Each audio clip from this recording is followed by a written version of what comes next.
Hey guys, it's Jacob Gaming, and today we're going to be ranking rocket launchers. Now, I don't have a few of them, or two of them, so I will put them in a certain category for this list. I am making a graph as well, so you can keep track of all the information that you guys will be seeing in these clips. If you like this style of video, make sure to leave a like, subscribe, share, and comment, as it does help the channel grow tremendously. And honestly, I really do enjoy making videos like this. Alright guys, so just starting off to show you guys that my armor set is completely new, so there are no buffs or debuffs to anything. We do have a 105 weapon stat, but that is consistent throughout the video, so nothing should be fudged like that. And then obviously the artifact mods are non-existent, so everything should be pretty fair in this test. So now we'll be moving on to our first exotic, which is Gallarhorn. Alright, so starting off with the Gallarhorn, like I said before, it has 2 rockets initially, and then it also has 9 in the reserve, so 11 total. And it cranks out around 925 per shot, and this easily, and I mean easily, puts it in a really good standing for just DPS because it gets its shots off very fast.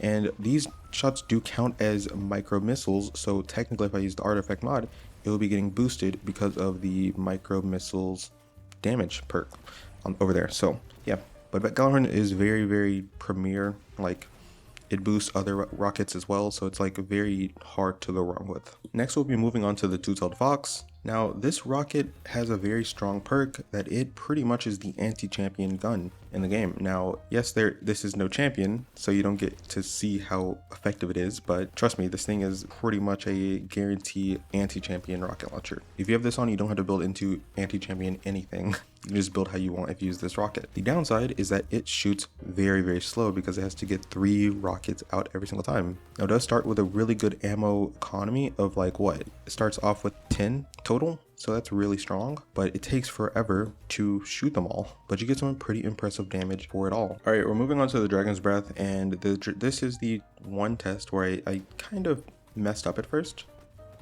Not because of how long it took or how the damage rotation was or anything like that, but I'm just gonna really speed through this clip just to show you guys that yes, it has what, 11 shots total and does massive damage, but I realized something when I was doing the test. The explosions make the it makes the boss move backwards. And what is Dragon's Breath main function? Causing explosions because of how much it scorches. Well, for the first part of this like damage test, he wasn't exploding as nearly as many times as he could because of the way I was shooting it. If you shoot from the front, the explosions will go from the front, but if you shoot from the back, and this is very not optimal because you're not going to be doing this in a real fight or anything like that, shooting behind the boss to make them launch back or whatever, but just getting the most pure damage would require me to shoot from the back. So once I fully realized this, I retested this so I can get a more accurate representation of how much damage it could do. And as you can see in the second clips, or the second damage clip, we started it from the back, and it made him explode 3 pause.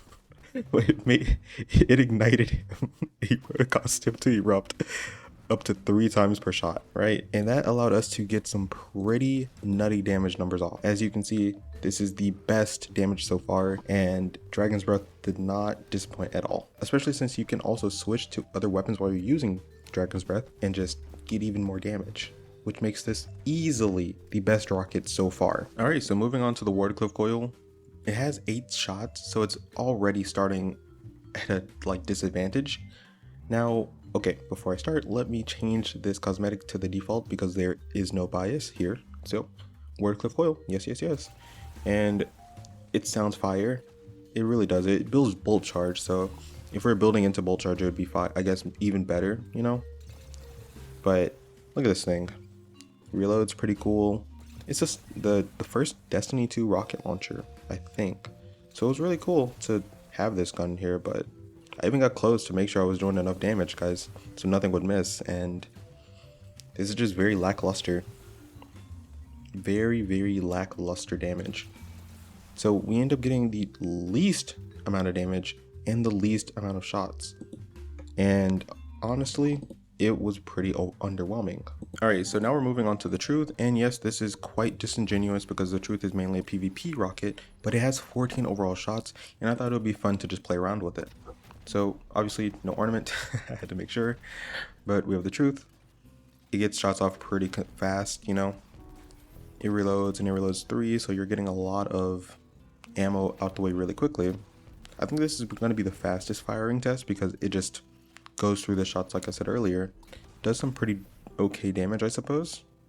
But like if we're just looking at it, it has no other effects. It has nothing else. So this is great for PvP or anything related to other players, but in PvE, it's okay. Now the next one, which is Deathbringer, is definitely going to be the one that takes the cake for just me hating it the most.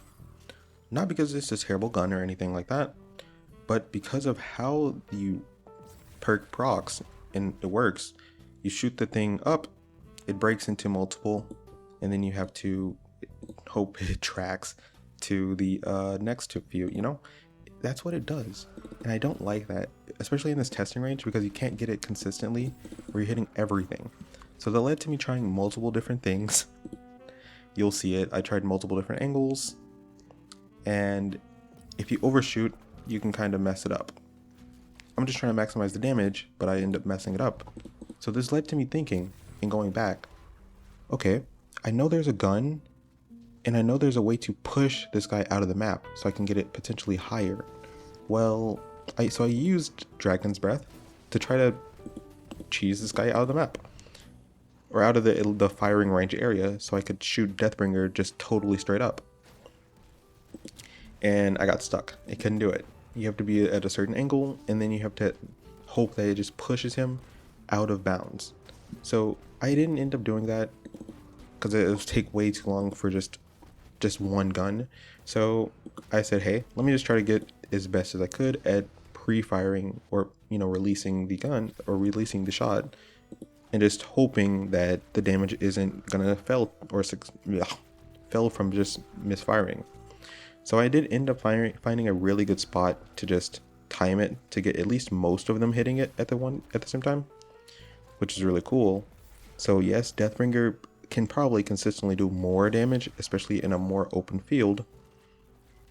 But this is as best as I could do it and get it, you know, out here in the firing range. So 18k, which is very, very good.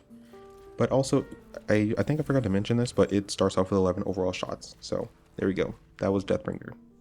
The worst test I did today. And just for the memes, I don't know why I did this or thought about this, but I just said, hey, screw it. Let me just put on 1k voices.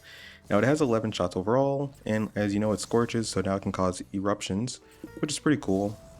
And it cranks out damage, but overall, it's a pretty meh gun. I just wanted to do it just to do it because I got bored. But yeah, this was the damage test, guys. And like I said before, if you like this style of video, leave a like, subscribe, share, and comment, as it helps the channel grow tremendously. And honestly, just comment what gun interested you the most. And like I said before, the reason I couldn't test 2 other rockets is because I just don't own them, because I'm a popular loner. I guess that's the phrase, a loner in Destiny 2.